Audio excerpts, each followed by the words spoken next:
Langtidsplanlegging, det høres grusomt slitsomt ut. Masse arbeid. Det er en av fordelene med å være pensjonert lærer. Jeg slipper å legge så mange årsplaner og sånne ting. Oi.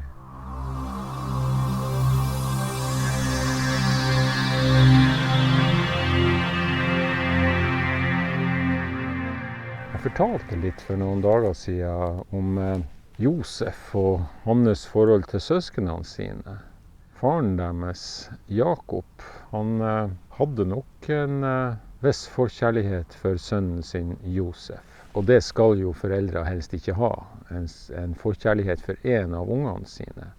Nei, det kan medføre mange rare ting, og det gjorde det i høyeste grad.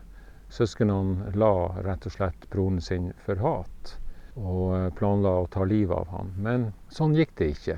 Josef havna i Egypt. Søsknene hans solgte han rett og slett til en karavane som var på tur til Egypt. Og det er altså en del av Gud sin langtidsplan som da viser seg. Men det skjønner man jo ikke før man snur seg og ser seg tilbake. At oi, Gud hadde kontroll hele tiden i alle disse årene, 3 årene, 5 årene, 10 årene, 15, 20, 30, 50 årene. Gud er in charge. Det som der og da kan oppleves som slitsomt, vanskelig, fullstendig uten mening, det viser seg å være fullstendig meningsfylt når man snur seg og ser seg tilbake. Den korteste avstanden mellom 2 punkter er den rette linje, sies det. Gud velger vanligvis ikke den korteste avstanden. Han velger det som må til for at jeg og du skal bli utrustet for den tjenesten han ønsker at vi skal være i. Den veien er slettes ikke rett linje. Så når vi kommer inn i dagens fortelling, i dagens bibeltekst, så har altså Josef vært hjemme i Israel og begravd faren sin, Jakob. Og med det jeg har fortalt som bakteppe, altså at søsknene til Josef ikke akkurat har vært snill mot han, så går vi inn i teksten, som står i 5. Mosebok i det 50. kapitlet, vers 14-21.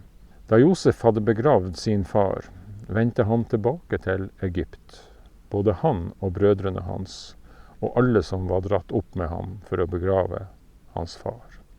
Da Josefs brødre så at deres far var død, sa de, bare nu ikke Josef legge oss for hat og gjengjelde oss alt det onde vi har gjort mot ham.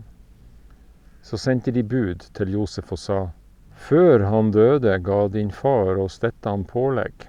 Så skal dere si til Josef, kjære, tilgi dine brødre deres misgjerning og deres synd, da de handla så ille mot deg. Nå ber vi, tilgi oss våres misgjerning, vi som også tjener din fars Gud. Og Josef gråt da de talte slik til ham. Siden kom også hans brødre selv og falt ned for ham, og de sa, se, vi er dine tjenere. Da sa Josef til dem, vær ikke redd, er jeg i Guds sted? Dere tenkte ondt mot meg, men Gud tenkte det til det gode, for å gjøre dette som vi ser i dag, og berge livet for mange mennesker. Vær ikke redd, jeg vil sørge for dere og deres barn. Og han trøstet dem og talte vennlig til dem. De siste leste det med, vær ikke redd, jeg vil sørge for dere og deres barn. I en engelsk bibel så står det, de minste små.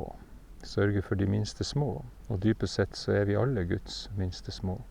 Og han trøstet dem og talte vennlig til dem. I blant annet den norske bibeloversettelsen fra Bibelselskapet, 2011-oversettelsen, så står det, og han trøstet dem og talte til hjertet deres. Det står det også i noen engelske oversettelser, og det synes jeg høres veldig fint ut. Han talte til hjertet deres, til sjela. Ok, så hva er det som blir stort for meg i dag i denne teksten? Det er nettopp det at det viser seg altså at Gud har hatt en langsiktig plan. Josef har vært en del av den langsiktige planen, og han har forstått det. Så han, som egentlig har all grunn til å være sint og sånn på søsknene sine, han sier altså at Gud har brukt alt det vanskelige som han har blitt utsatt for, det har Gud brukt til det beste for Josef og familien hans. Det har bidratt til at de ikke svalt i hel i Israel når det var 7 års hungersnød.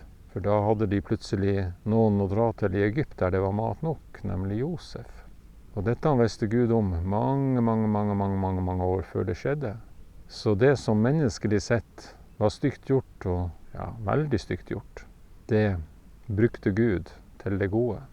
Og siden Josef vandret med Gud og forstod dette, så hadde han overhodet ikke til hensikt å gjøre brødrene sine noe annet. Og sånn er det å være kristen, og hvile i at Gud har en plan. Om den tar kort tid eller lang tid spiller ingen rolle, det vet hverken jeg eller du, men Gud har en plan med livet vårt. Så mer enn å være på hugget hele tiden og sånt, og iverksette sin egen plan etter plan etter plan, så handler det om å holde seg rolig og avvente Gud sin plan og sine planer. Det er noe som heter å gå i ferdiglagte gjerninger. Da må Gud få tid til å legge de gjerningene ferdig. Ha en velsignet flott tirsdag.